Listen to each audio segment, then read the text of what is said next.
had to do a different style of method acting. I couldn't really figure anything out, and Miss Harrell's like, hey, I just thought of this. So I thought it was a pretty cool idea. I had to go 24 hours last Sunday at 9 a.m. to Monday 9 a.m., which was during this class when you guys thought I was being all pressed and stuff. I had to be my character. My character is really a little bit sad and they're angry and all that stuff. He just lost his son a little bit ago for basically just being gay. He was beaten to death and hospitalized. It's Dennis Shepard and Matthew Shepard and all that. Part of my project was doing different styles of method acting. I had to incorporate 3 different things. The first one's called the magic if. The magic if is kind of, let's say, like an example of it would be, like I'm in a courtroom during my whole monologue I'm going to be presenting here in a minute, and when I see myself doing it, I picture, one of my favorite shows is Blue Bloods, and it's a cop show, and they have a certain courtroom, and I picture myself in that courtroom, and he's sitting in a seat, and I imagine I'm in that seat, and when I'm going to be doing my thing, I'm going to be looking down a little bit every now and then, so if I'm like looking at your feet, I don't think I'm scared, but I'm like picturing I'm in that seat where, in that show, and like I'm looking down at the person I'm getting angry at. Another thing I used was sense memory. You use it like also, at it. Think of your senses. Yeah, you use your senses for it, like, just thought of it, just had it. So it would be like, I'll give you an example and then you can kind of tell me how you used it, okay? So sense memory would be like if you are trying to evoke a certain emotion or feeling and you have something from your past that is related to a smell, a taste, fabric that you can feel that helps evoke that emotion. So an example that I've used before is for a certain play I had to do. I had to evoke a feeling of like longing for something. And one thing I thought of, and something that I connect to from my past, is a smell, and it's a smell of this specific shampoo my mom used to use. And so what I would do when I was trying to get that feeling is I would remember the smell of that shampoo. And just remembering the smell of that shampoo would help that feeling come about. Yeah. So how can you use that for this piece?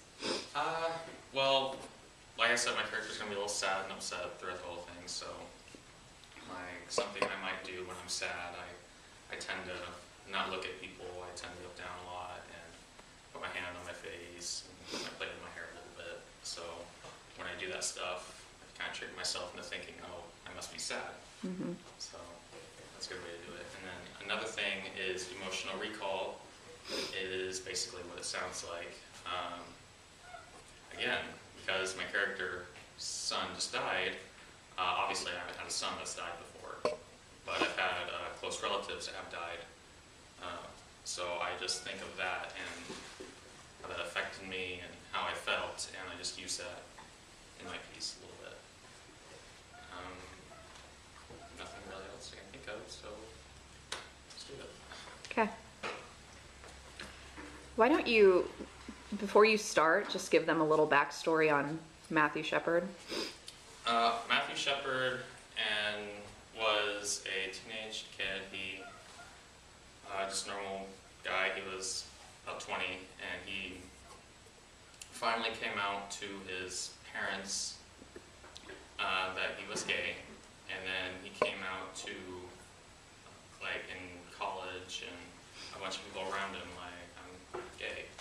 And then a few days later, some people were, a guy didn't think that was cool, so he took him and his friend, they took him to a fence in the middle of a field, and they beat the ever-living tar out of him. They tied him up to a fence where he was left there for a good little while. Yeah. He was found by some farmer, and hospital took him all the way to Colorado. It was like right on the border of Wyoming and Colorado, and they took him to the hospital, and he was found dead in the hospital. That's it. His dad blows up on the guy and his friend in the courtroom a little bit. He's upset. He just goes through everything that he's thinking, and it just really sucks. Mm-hmm. And these are actually his dad's. Yeah, his dad's. His words. dad's actual Went on words. the internet, searched a bunch of stuff. Yeah. It's really fun. So it's from a play, but it's his dad's actual words. Yeah.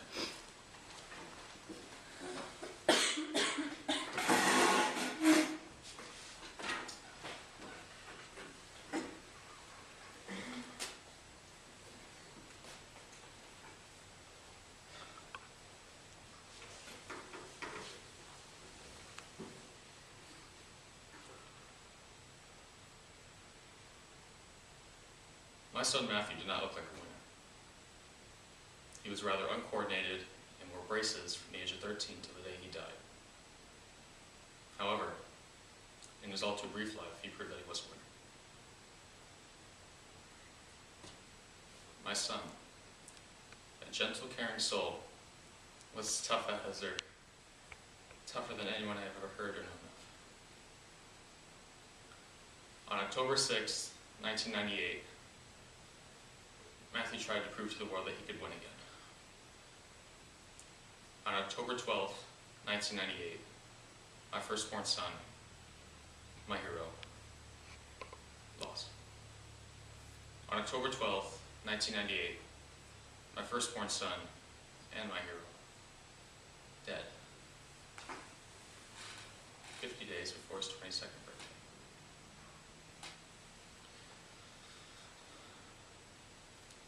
I keep wondering the same thing I did when I first saw him in the hospital. What would he have become? How would he change his piece of the world to make it a little bit better?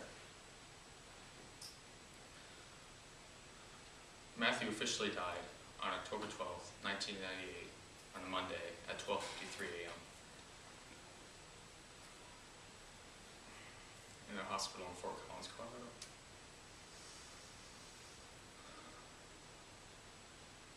Matt actually died in the outskirts of Lemire, tied to a fence, where you, Mr. McKinney, and your friend, Mr. Henderson, left him there, by himself. You killed my son. However, he wasn't alone. He had some of his lifelong friends there with him, friends that he had grown to know over the years. You're probably wondering who these friends were. First, he had the beautiful night sky, with the same stars and moon that we used to look at together through the telescope. Then he had the daylight. He had the sun to shine on him one more time.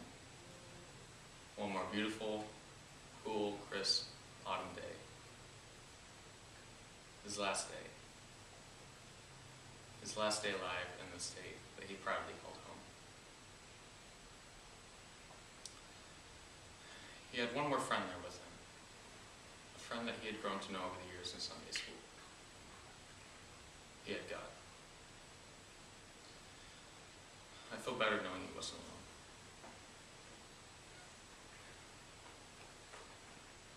Matt's beating, hospitalization, and funeral have focused worldwide attention on hate. Good is coming out of evil. People have said enough is enough. You screwed up, Mr. McKinney, and you made the world realize a person's individuality is not a reason for intolerance, ignorance, discrimination, violence.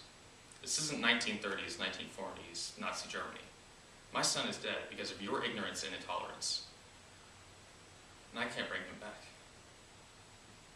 But I can help to make sure that this kind of thing never happens again to another person or family.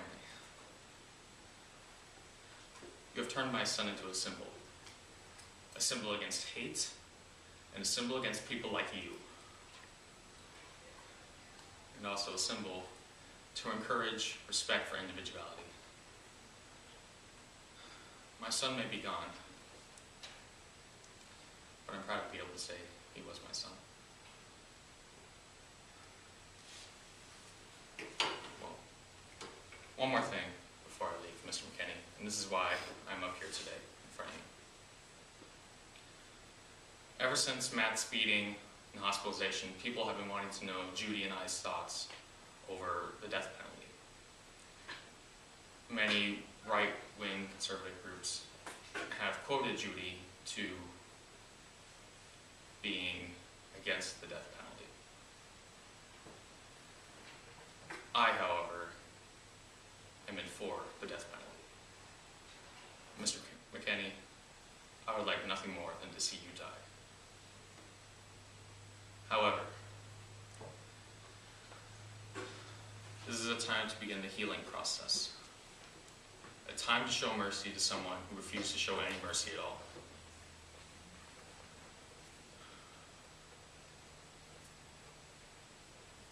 Line. To use this as a healing process. To use this as closure to losing Matthew.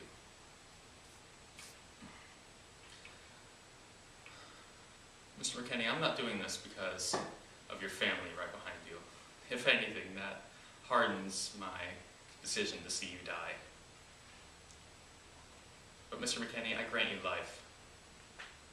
I grant you life because of Matthew. But I want you to remember something. Every time you celebrate a Christmas, a 4th of July, a birthday, never forget Matthewism.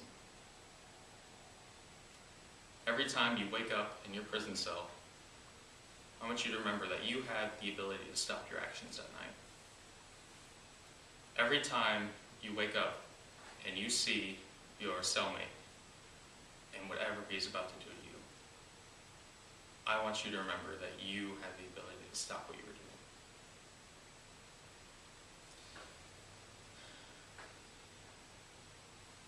Mr. McKinney, you robbed me of something very precious, and I will never be able to forgive you for that.